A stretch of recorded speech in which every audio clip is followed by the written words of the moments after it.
guys, welcome back to Real Talk, the show where we discuss and go in on the topics that everyone's thinking but no one is talking about. And today I have the very beautiful Alex joining me.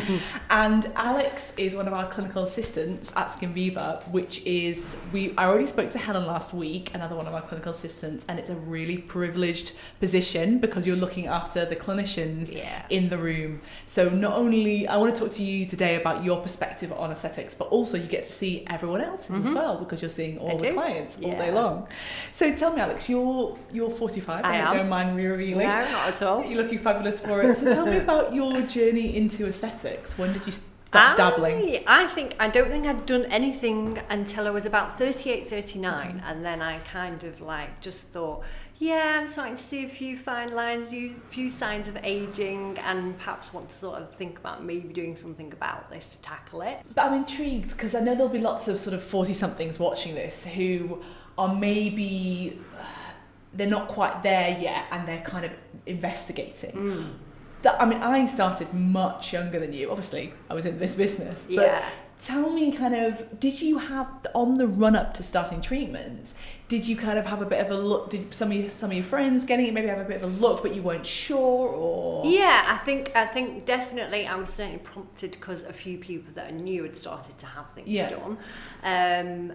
I think, you definitely, if you've never had anything done before, there's that perception out there within social media and things where people see certain treatments that have perhaps been overdone, and that sometimes puts people off because if they don't know anything about the industry, they just think that that's how you're going to look if you are treated in any way. And obviously we know that it's very different to that. So I think there were a few things going on that I kind of saw other people and knew that they'd had some treatment and thought, well, they look good, and they'd started to have things done. Versus sort of thinking, I don't want to go and have something horrendous done so that it doesn't look like me anymore. So that's kind of what prompted me, that a few people that I knew had started to have things done, and I thought, maybe it's time that I should maybe think about it too. And what do you think that people in your life, like maybe your parents or close friends or whatever, did you come across any objections from them?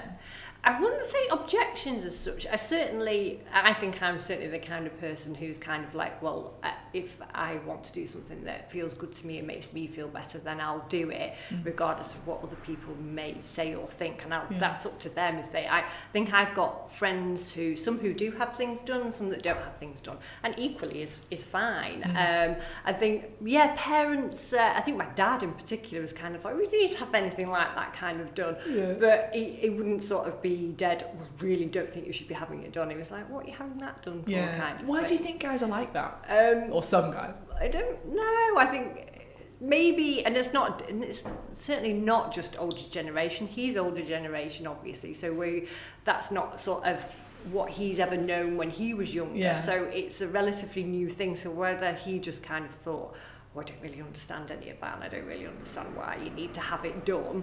But certainly, I don't know, some men, I think, just kind of like, there's still maybe that traditional view that they just, a little bit old-fashioned and just like, you look lovely as you are naturally, so why would you want to do anything else to it? But what I find interesting about that is, like, oftentimes, it's kind of sweet, isn't it? Like, your dad thought you were enough as you were lovely.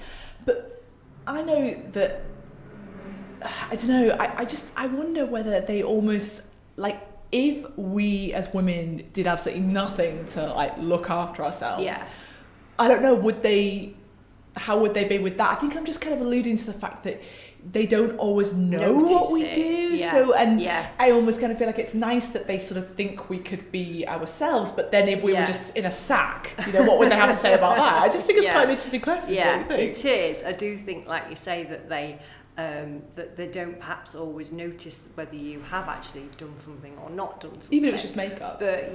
But they maybe subconsciously, they're appreciating it but not realising that they're appreciating it, if that makes sense. Yeah, because I know that there've been times when I've got myself dolled up for a night out, and then Tim said, you're looking pretty, which again is lovely, and I appreciate that compliment, but I have sort of thought to myself, well, that's because I'm dull. I don't know. Yeah. Maybe I'm pursuing poor guys. They can't win. Maybe I'm just. I don't know. I just think it's an interesting point, isn't it? But it's kind that we have. It's good that we have these kind men in our lives. Yeah.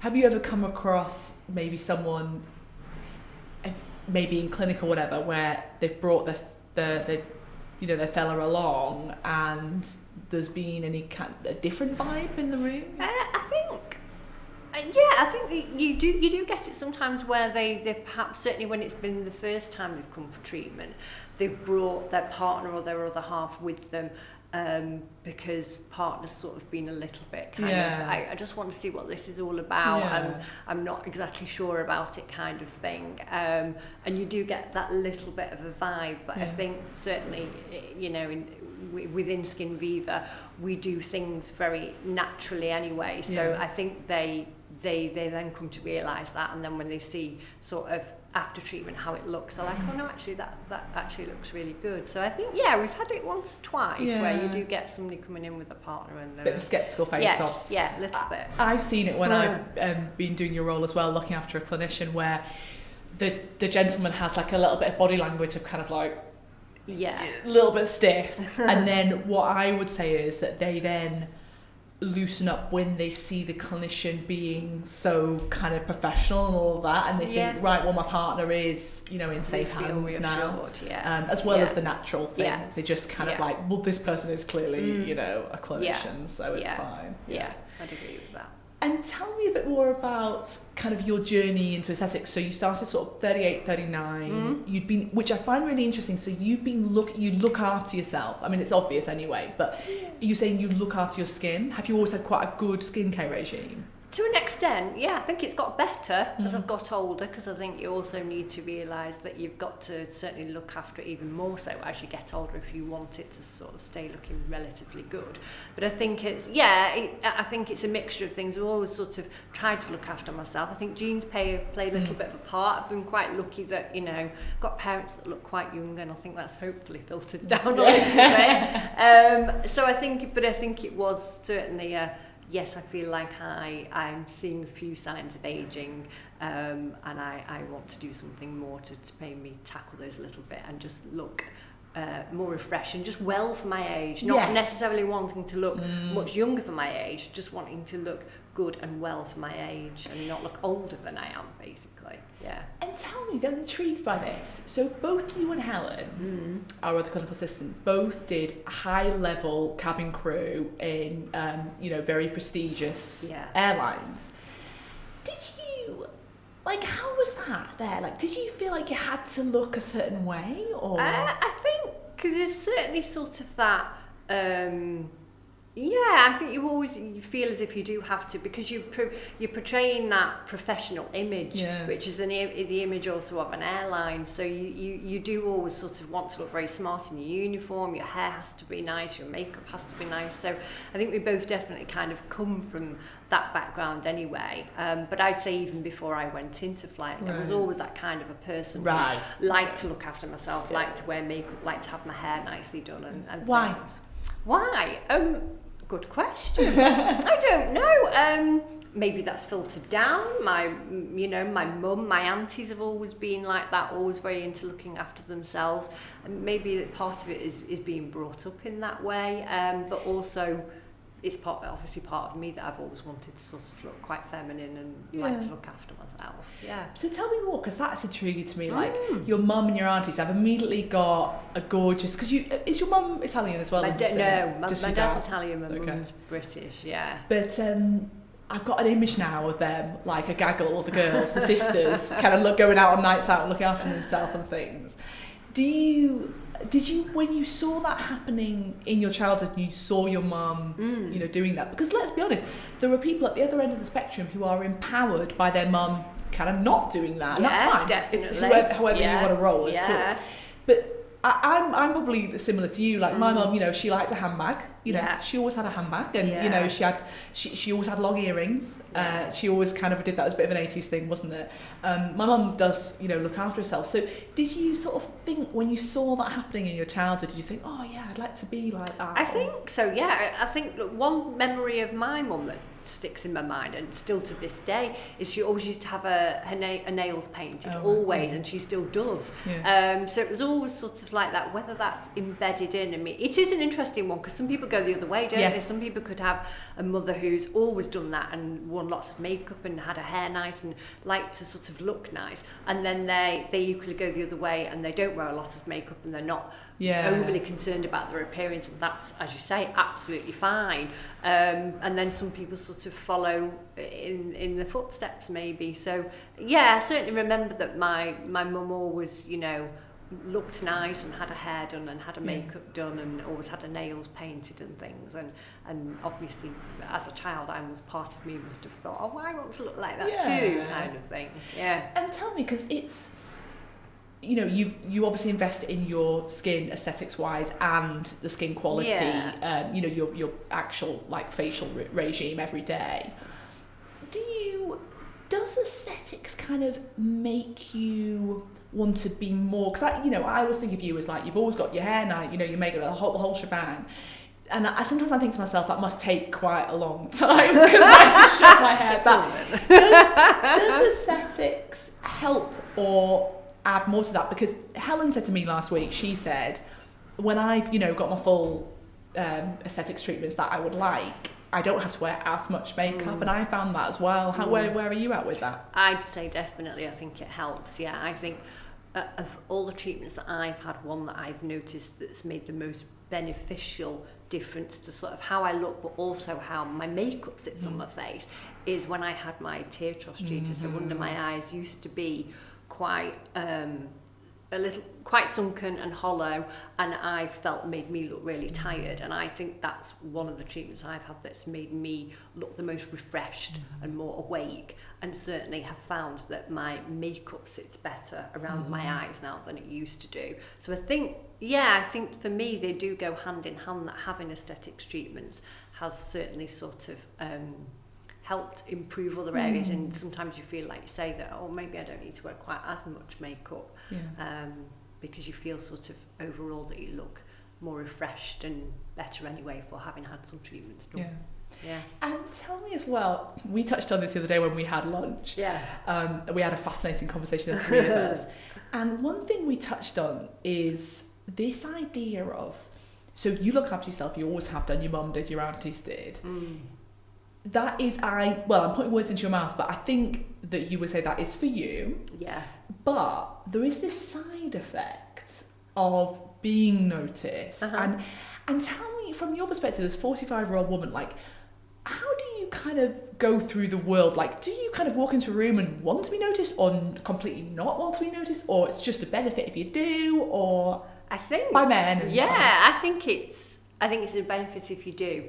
I think I don't sort of walk in going, I want you to notice me, but I certainly like it if people do. If I get male attention and I notice that they're looking at what or they might want to come and talk to me, I wouldn't say that I dislike that, but I don't know if that is certainly not my intention to sort of go in and notice me kind of thing. But if that comes, then that's that's good. Did you ever? Again, tell me to go and jump. This is potentially a bit personal, but when you were cabin crew, did you ever was it ever a bit of a pain? Do you know, if you're kind of getting a bit like flirted on? No. Do you know what? I think you're when you're at work, you're in that kind of professional mindset anyway. So I don't think it's like, I wouldn't say it was something that sort of occurred that much that you'd. I don't think it was ever sort of a big thing or anything that kind of like impacted me massively. Maybe I've been watching too many films from the 60s, you know, with air hostesses that used to call them getting harassed by people. Okay, fine. So just coming back to this point around men looking. So because I think there's a bit of a discourse out there, sort of maybe in the political landscape we're in at the moment, where women are sort of almost like not supposed to want attention. And in fact, in recent years, which I find fascinating, there's almost been a thing of like, you know, with the whole Me Too campaign, which was obviously, that was about like sexual harassment. I'm not talking about that, but it was almost as if we should be so independent and just in our own little bubble that we should not want any kind of external, you know, validation. Yeah. Do you, I mean, I don't, you know, I'm more like you. I think it's nice when it does happen. I think it is nice, yeah. It's like you say, each their own, everyone has a different opinion on it. But I think, why would you not want somebody to, if somebody, like you say, not that you go out there with that intention that like everybody notice me, but if somebody compliments you on the way that you look, why would you take that as a bad thing? It would be like, well, that's really nice, thank you for saying that. Yeah. That's kind of how I look at it. That, yeah. And what I see about you, which I like as well, is you do have an aura of confidence, not, you know, anything more, just nice confidence, but also I think what I see a lot is particularly women in my life sometimes they find it hard to take a compliment. Yeah. So they'll sort of like, someone will compliment maybe them after they had their lips done or something, and they'll be like, oh, you know, oh, it's just my lip, it's fake, you know, it's fake, and they sort of start doing themselves down. Yeah. Would you say that you're quite good at just accepting a compliment? Most of the time. Sometimes I think if somebody's like, so I'll be like, oh, but I think, I think a lot of the time I just kind of go, oh, well, thank you, that's really nice of you to say. Yeah. Is that a choice that you make, or have you thought that through? No, or? I've not. You know, I don't think I ever have really thought that through. I think I am aware sometimes, like you said, that on occasion I can kind of go, oh, what you're saying don't be ridiculous kind of thing. But I certainly don't do that all the time. And if someone sort of says, either compliments you on my appearance, or says like, oh, you seem to have a really nice vibe about you, or you're a nice person, I'll just go, oh, that's really lovely, thank you for saying that kind of thing. Yeah. Good for you. Good for you. Oh, it's so interesting, isn't it, to delve into someone else's brain. Thank you for letting me delve into your brain. Welcome. I appreciate that. All right then, guys, I hope that's been of some interest, and I hope that it's kind of stimulated some thoughts in you about your journey in the world of aesthetics, whether you're in it or out of it, or you're thinking about it. Please do let us know if there's anything else you'd like us to tackle. Comment below, and we would love to go in on the topics that you find of interest in aesthetics. Even if they're controversial, then please just put them below and we will go in and tackle them. Okay guys, please like and share this if you found it useful, and tag a friend below if you would like them to see it as well. Until next time, see you later. Bye.